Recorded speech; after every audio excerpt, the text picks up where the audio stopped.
नमस्कार, मैं हूं संजय शर्मा। आप देख रहे हैं 4PM news network. Bharatiya Janata party में नए अध्यक्ष का चुनाव कभी भी हो सकता है। इस बीच एक उड़ती उड़ती खबर आई कि आरएसएस के खास आदमी संजय जोशी को यह पद मिल सकता है, मगर खबर के आते ही उसका खंडन करने की भी मानो होड़ मच गई। भाजपा के अंदरूनी सोर्सेज ने कहा कि इस तरह की खबरें बस मोदी सरकार को हिलाने के लिए उनके दुश्मनों द्वारा फैलाई जा रही हैं।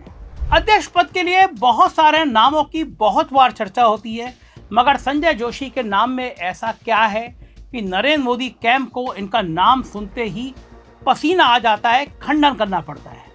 आइए आज मैं आपको लेकर चलता हूं 30 साल पुरानी एक दिलचस्प कहानी के सफर पर, जिसके दो किरदार हैं, नरेंद्र मोदी और संजय जोशी। आरएसएस से निकले इन दो नेताओं के राजनीतिक सफर की शुरुआत और आपसी तकरार किसी फिल्म की कहानी से कम नहीं है। एक ऐसा वक्त था जब आरएसएस में संजय जोशी की ताकत का जलवा देखने लायक था। फिर ऐसा क्या हुआ जो वो गुमनामी के अंधेरों में समा गए, और अगर दूसरे तरीकों में कहा जाए तो वो कैसे निपटाए गए और क्यों बने मोदी के सबसे बड़े दुश्मन। संजय जोशी का जन्म नागपुर महाराष्ट्र में हुआ था। ये तो हम सब जानते हैं कि आरएसएस का हेडक्वार्टर नागपुर में है, और यही वजह रही कि संजय जोशी का संघ से बहुत जुड़ाव हुआ।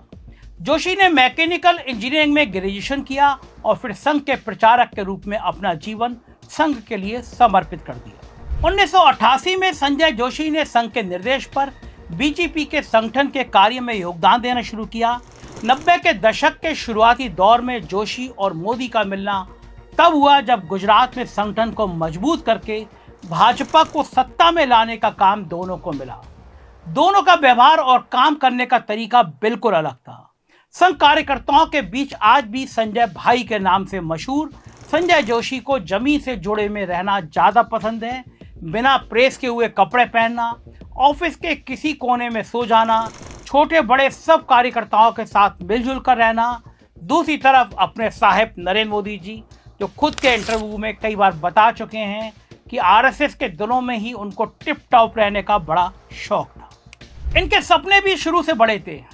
संजय जोशी का सपना सिर्फ संघ को बड़ा करना था।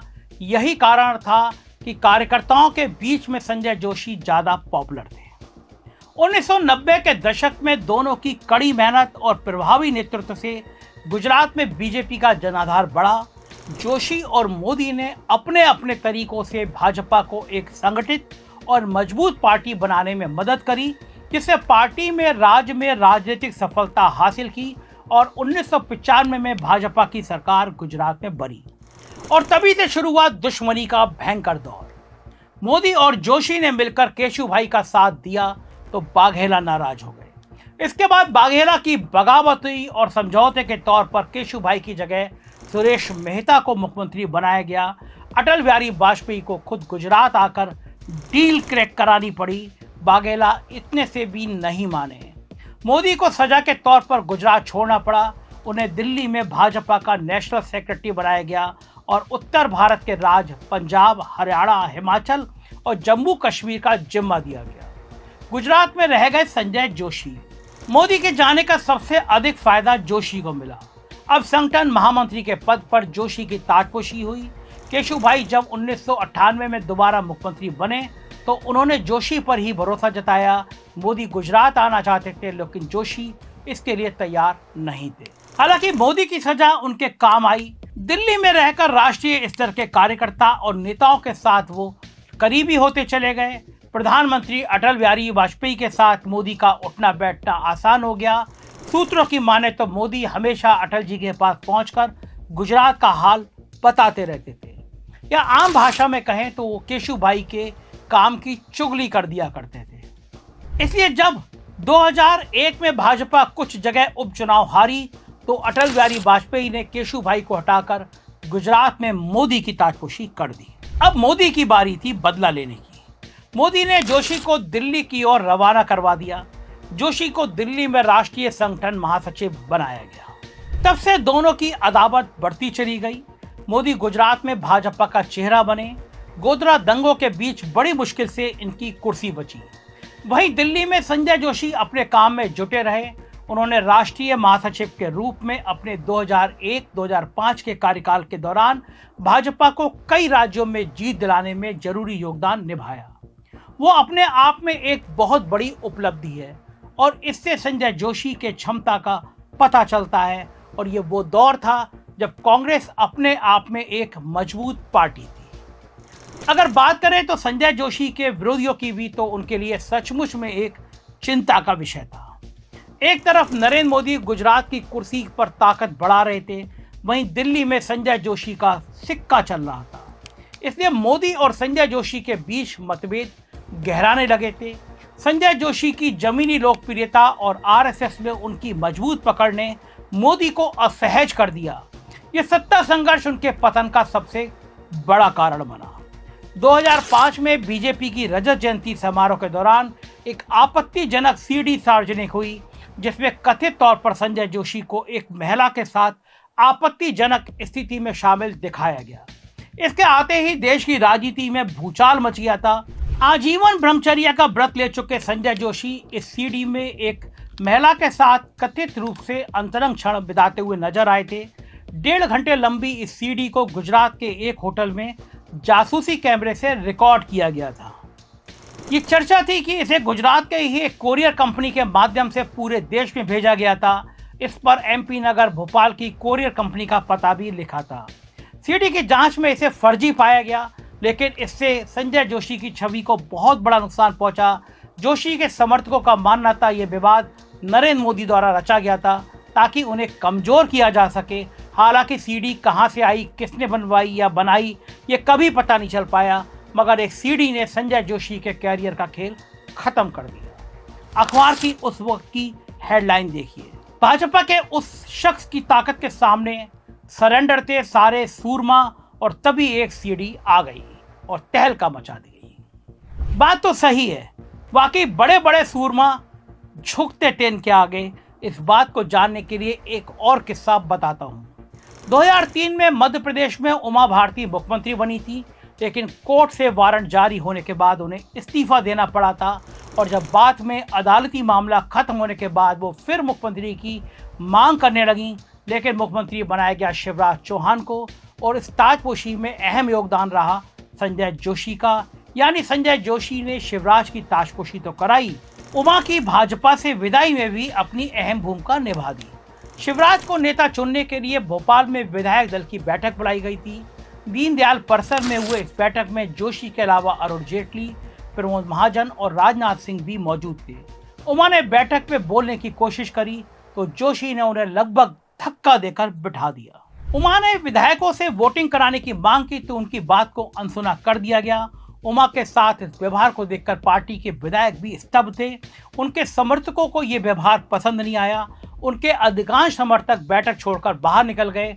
इसके बाद उमा को भी मीटिंग से बाहर निकालने को मजबूर कर दिया गया, बाहर निकाल दिया गया।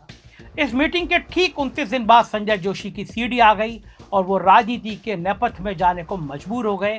सेक्स सीडी को लेकर गरमाए माहौल के बीच एक ऑडियो सीडी भी आ गई। इसमें एक महिला के साथ संजय जोशी की कथित बातचीत की रिकॉर्डिंग थी। कहा जाता है कि वो महिला बड़ौदा की रहने वाली थी। संजय जोशी एमपी से पहले गुजरात में बीजेपी के पदाधिकारी थे। इस महिला के साथ जोशी के कथित संबंधों के बारे में गुजरात के स्थानीय बीजेपी कार्यकर्ताओं को पहले से पता था। पार्टी में जोशी की बढ़ती हैसियत से नाराज इन नेताओं ने ही संभवतः ये सीडी बनाई थी या बनवाई थी।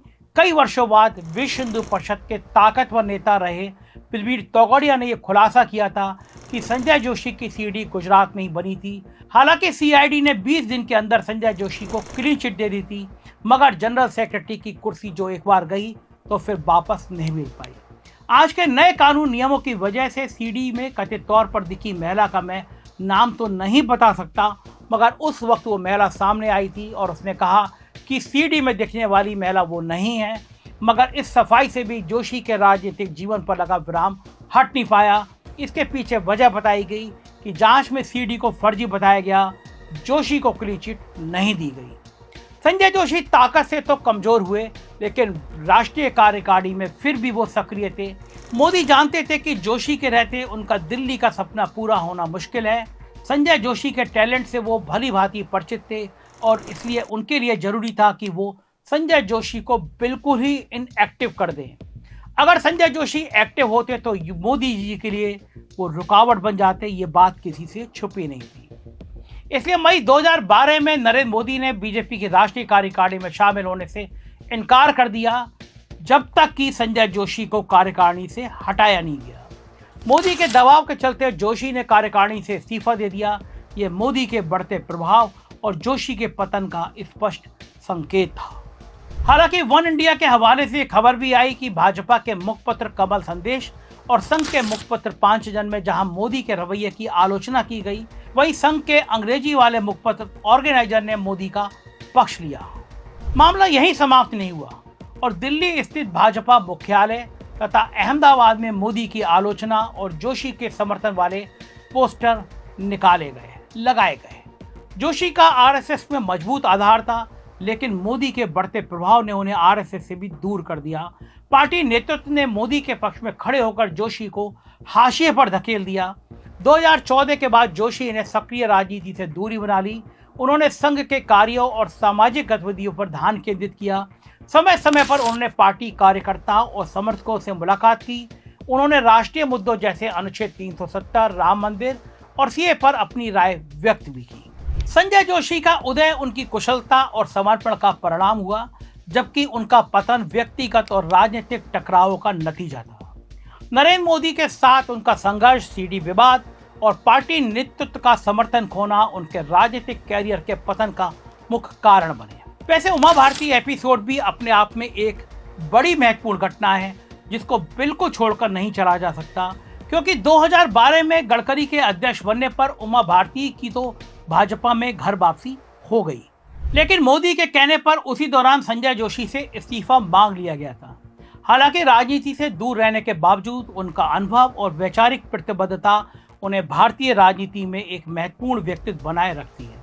अगर हम 2024 के लोकसभा के इलेक्शन की बात करें तो साफ है कि संघ और भाजपा के बीच मतभेद बहुत बुरी तरह आ चुके हैं और संघ इस बात को सीरियसली ले रहा है। हाल ही में भारतीय जनता पार्टी के राष्ट्रीय अध्यक्ष पद को लेकर बड़ी खबर सामने आ रही है। सूत्रों के मुताबिक भाजपा के पूर्व राष्ट्रीय महासचिव संजय जोशी अगले राष्ट्रीय अध्यक्ष हो सकते हैं। पिछले 10 सालों में मोदी की लोकप्रियता ने उन्हें पार्टी और संगठन से भी बड़ा बना दिया था। संघ इस बात को लेकर दुखी था और मौका चाहता था। मौका उन्हें अब मिला हुआ है। मोदी सरकार तो चला रहे हैं, मगर गठबंधन के साथियों की मदद से।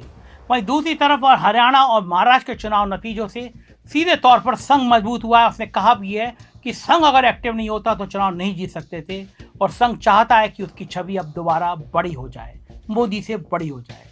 इसलिए भाजपा के राष्ट्रीय अध्यक्ष की दौड़ में उन्हें अपना उम्मीदवार संघ का सबसे स्वार्थ रहित कार्यकर्ता संजय जोशी नजर आ रहा है। ये बात संकेत दे रही है कि भविष्य में संजय जोशी का रोल बढ़ सकता है। संघ अपना दबदबा बढ़ाने के लिए पूरा प्रयास करेगा। 2027 में उत्तर प्रदेश का विधानसभा का चुनाव है। जोशी अब की बार बहुत महत्वपूर्ण है, क्योंकि लोकसभा चुनाव के समय वहां के जो भी नतीजे रहे वो भाजपा के लिए बहुत निराशाजनक थे। यूपी में भाजपा की बैंड बज गई। अब योगी आदित्यनाथ के लिए भी आने वाला समय चुनौतीपूर्ण है, क्योंकि कहा जाता है कि प्रधानमंत्री का सपना तो वो भी देख रहे हैं जैसे मोदी ने देखा था तीसरी बार गुजरात का मुख्यमंत्री बनने पर। कहने वाले तो ये भी कहते हैं कि सब कुछ अच्छा नहीं है योगी और सेंटर के बीच। तो फिर अब ये समझा जाए कि संजय जोशी का मार्ग खुलने वाला है। सभी कारण इस बात की तरफ इशारा करते हैं, क्योंकि उत्तर प्रदेश की लड़ाई यहीं तक सीमित नहीं है, ये 2029 के लोकसभा चुनाव को भी प्रभावित कर सकते हैं। एक तरफ मोदी और शाह हैं जो सेंटर में 32 सांसदों की कमी से जूझ रहे हैं, दूसरी तरफ योगी उत्तर प्रदेश को बचाने की जुगाड़ में लगे हैं, और तीसरी तरफ संघ अपने दबदबे को वापस लाना चाहता है। इन सबके बीच संजय जोशी संघ के लिए तुर्क का इक्का साबित हो सकते हैं, क्योंकि उनकी राजनीतिक समझ तो बड़ी है, मगर उम्र अभी अभी उतनी बड़ी नहीं हुई है। 62 साल के संजय जोशी को अगर दोबारा सत्ता के गलियारों में प्रवेश हुआ तो मोदी के राजनीतिक जीवन के आखिरी कुछ साल और अमित शाह के आने वाले कुछ साल और सपने मुश्किल में पड़ सकते हैं। ऐसी दिलचस्प खबरें, राजनीति की खबरें जानने के लिए 4 PM से जुड़े रहिए। चैनल को सब्सक्राइब करिए, ज्वाइन करिए और अपनी राय से अवगत कराइएगा। शुक्रिया, थैंक यू।